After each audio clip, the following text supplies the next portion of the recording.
Hello दोस्तों, कैसे हैं आप लोग। दोस्तों आज के वीडियो में हम बात करने वाले हैं लैपटॉप रिपेयरिंग में आने वाली कॉस्ट के बारे में। ये वीडियो उन सबके लिए बहुत इंपॉर्टेंट होने वाला है जिनके पास लैपटॉप है, जो लैपटॉप यूज़र हैं, ठीक है। क्योंकि कभी ना कभी भविष्य में है लैपटॉप जरूर ख़राब होगा या फिर आपका लैपटॉप ख़राब हुआ होगा। तो कहीं भी आप मैकेनिक शॉप पर गए होंगे तो वहाँ पर आपको एक लैपटॉप रिपेयर की कॉस्ट बताई गई होगी कि इतना में आपका लैपटॉप रिपेयर हो जाएगा।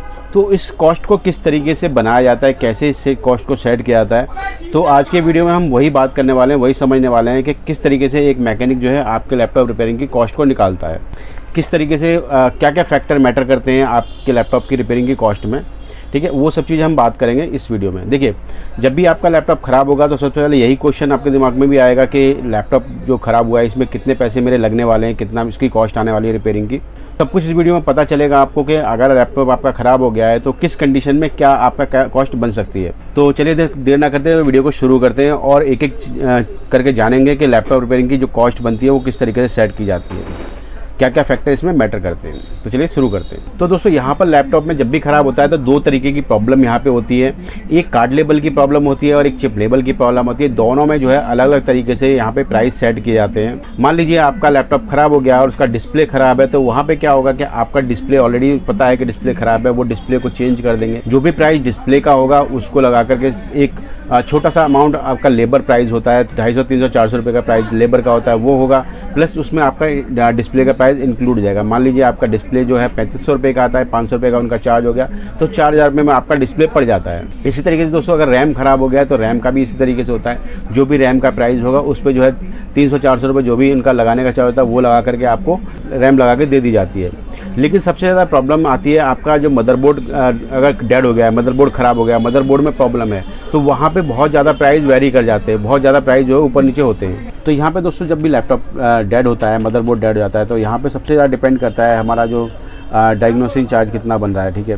तो कई बार ऐसा होता है कि लैपटॉप रिपेयरिंग के लिए आता है, उसका मदरबोर्ड में कुछ ऐसी प्रॉब्लम होती है जो कि जल्दी से पकड़ में नहीं आती है, कोई माइनर से कंपोनेंट ख़राब होते हैं, तो उसको डायग्नोस करने में कई बार पूरा दिन लग जाता है, 1 या 2 दिन का भी टाइम लग जाता है। तो वहाँ पर दोस्तों लैपटॉप रिपेयरिंग में जो है डायग्नोसिंग के चार्ज ज़्यादा हो जाते हैं और कंपोनेंट्स के प्राइस कम रह जाते हैं। प्लस दोस्तों यहाँ पे ये भी मैटर करता है कि आप किस सेटअप पर ले गए हैं, वहाँ का एक्सपेंस कितना है। फिर भी दोस्तों मैं यहाँ पे आपको जनरली कुछ प्राइस यहाँ पे आपको बता देता हूँ लैपटॉप की कैटेगरीज प्राइस, कि अगर आपका लैपटॉप ख़राब हो गया है किस प्रॉब्लम में क्या आपका खर्चा आ सकता है। मान लीजिए हमारे पास एक लैपटॉप है जो कि 5-7 साल पुराना है, ठीक है, वो अगर ख़राब हो गया तो आपको कितने प्राइस उसमें खर्च करने पड़ सकते हैं लैपटॉप के अंदर। नॉर्मल लैपटॉप में आपको देखिए जो हमारे कंपोनेंट्स होते हैं वो मिल जाते हैं, मदरबोर्ड वगैरह मिल जाते हैं, स्मैटिक वगैरह बोर्ड भी जो भी उसकी सपोर्ट होती है रिपेयरिंग करने में हमें ज़रूरत पड़ती है, वो सब कुछ मिल जाती है। तो वहाँ पे जो है हमें ज़्यादा प्राइस नहीं होता। वहाँ पे आपको मान लीजिए कि आपका 1500 से लेकर 2000 के बीच में भी वो रिपेयर हो जाते हैं।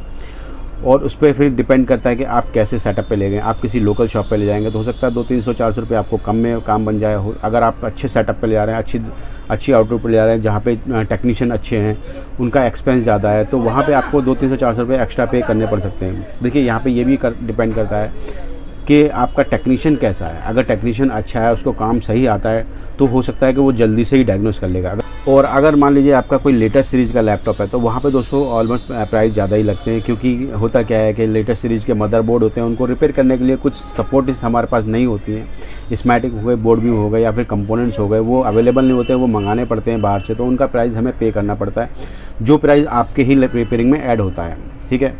तो लेटेस्ट सीरीज़ के जो मदरबोर्ड हैं उनका प्राइस जो है आपको 2000 से लेकर के मान लीजिए 2500 रुपये या 3000 तक भी प्राइस जाता है, जो नॉर्मल लैपटॉप होते हैं, ठीक है, उनका प्राइस। अब मान लीजिए कि आपका लैपटॉप के अंदर पुराना लैपटॉप है जिसके अंदर आपका स्क्रीन ख़राब हो गया है या रैम ख़राब हो गया है, तो वहाँ पे तो आपको नॉर्मल बताया है कि जो भी प्राइस आपका स्क्रीन का या फिर रैम का होगा उसमें 250-300 रुपये का प्राइस जो और ऐड करके आपको वो काम बन जाता है। वहाँ पे ज़्यादा प्राइस मैटर नहीं करता है, वहाँ पे तो बहुत ही लिमिटेड मार्जिन में आपका काम हो जाता है। सबसे ज़्यादा प्रॉब्लम आती है आपके लैपटॉप रिपेयरिंग के डेड होने कंडीशन में। यहीं पर अगर बात करें दोस्तों, जो गेमिंग लैपटॉप आते हैं आजकल, जो लैपटॉप आ रहे हैं गेमिंग लैपटॉप आ रहे हैं, उनका प्राइस जो है आपको मान के चलिए कि लैपटॉप आपका डेड हो गया, गेमिंग मशीन है, तो वहाँ पर आपको 2000 से लेकर आपको 3000-4000 तक भी आपको पे करना पड़ सकता है, अकॉर्डिंग टू फॉल्ट और रिपेयरिंग में जो आने वाली कॉस्ट है, ठीक है, जो एक्सपेंस है, सेटअप पे चलाने का एक्सपेंस है, वहाँ पे जो टूल्स लगे हुए हैं, जो उनके इक्विपमेंट है, उनमें कितना खर्च आ रहा है, उस सब पे डिपेंड करता है, ठीक है। इसके बाद जो आपके देखिए एप्पल वगैरह जो कि लैपटॉप आते हैं वो थोड़े और एक्सपेंसिव होते हैं, वहाँ पर जो है आपको जो है 3000, 4000, 5000, 7000 तक का जो नॉर्मल रिपेयरिंग होती है। इसके बाद जो एक्सपेंसिव रिपेयरिंग है वो 15000, 20000 तक भी जाती है। जो एक्सपेंसिव लैपटॉप है, बहुत ज़्यादा क्रिटिकल लैपटॉप है, उनको रिपेयरिंग में ज़्यादा कॉस्ट।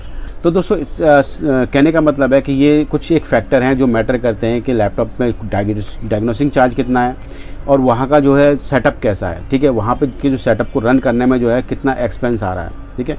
ये दो फैक्टर ज़्यादा मैटर करते हैं कि आपके लैपटॉप में डायग्नोस करने में कितना टाइम लगा है, प्लस आपका जो रिपेयरिंग का सेटअप है वो कैसा है, वहाँ के टेक्नीशियन जो है उसको वो कितने हाई क्वालिटी के हैं, या फिर जो जिस सेटअप पे आप ले गए हैं वहाँ का रेंट कितना है, वहाँ का जो लोकेशन का रेंट कितना है, वो सब पे डिपेंड करता है आपकी लैपटॉप रिपेयरिंग में।